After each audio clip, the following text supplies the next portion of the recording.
ቤዛ ቆይ ምንድነው እዚህ ቤት ሴት የበዛው? እኔ ስተኝ እንደዚህ ተናገሪ ትንሽ አታፍሪ? ምን ያሳር ይገባሽ? አይመለከትሽም ሰራተኛ ወደይ አደይ ደህና ነኝ። ባልሽ ሄዶ ቀራል በዛ እናትሽ ጋር ተስማምቶታል። እንደዛ ነው ብሎ ነው? አዎ እንደዛ ነው። አደይ እንኳን ደህና መጣሽ። ምን ነው ፍቅር ፈለግሽኝ? አዎ ፈልጌሻለሁ። ቤዛ እዚህ ቤት መታለች። እማዬ ደግሞ ሁሉንም ነገር ማወቅ አለባት። በቃ ይበቃል። ፍቅር ምንድነው የምትናገሪው? የምትናገሪው ነገር ተጠንቀቂ ፍቅር። ባልጠነቀቅስ ምን ልታመጪ ነው? ፍቅር እማዬ ቤዛ እዚህ ቤት የገባችው ሰራተኛ ሆን አይደለም ማለት አልገባኝም።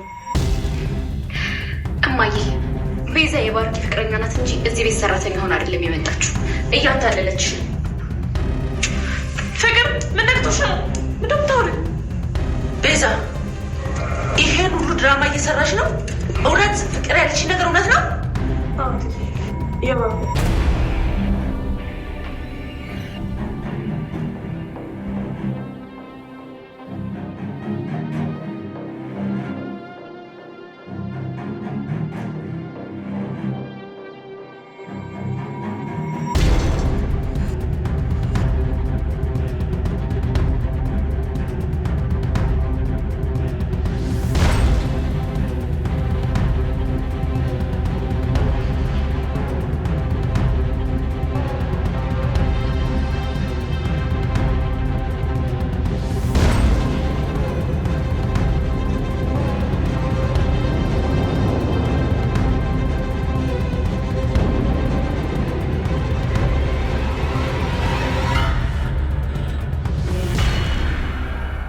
ሰላም ክብራትና ክብራት ውድ የቻናላችን ተመልካቾች እንደምንቆያችሁልን የዛሬውን የሰራተኛውን አደይ ክፍል እንዴት ተመለከታችሁት?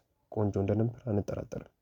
የዛሬው ክፍል ትንሽ አጓጊ ነበር እና ደግሞ ብዙ ደስ የሚሉ ነገሮች ተፈጥሯል።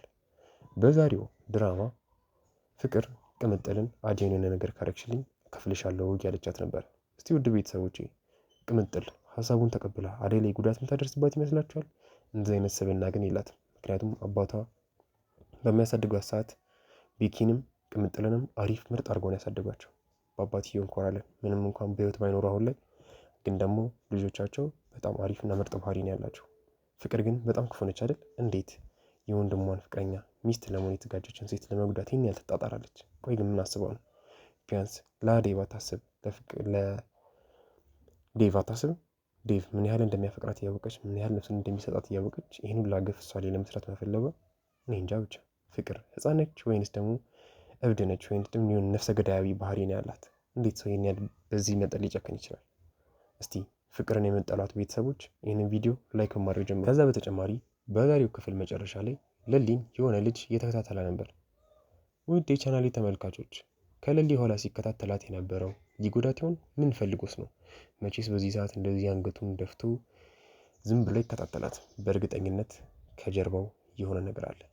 ውድ የቻናሌ ተመልካቾች ማን ይሆን የናከው? ወይንስ ደግሞ ምን ፈልጎ ይሆን የሚከተላት?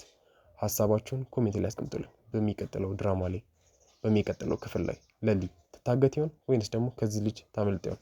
ምን ፈልጎ ሲሆን የሚከተላት?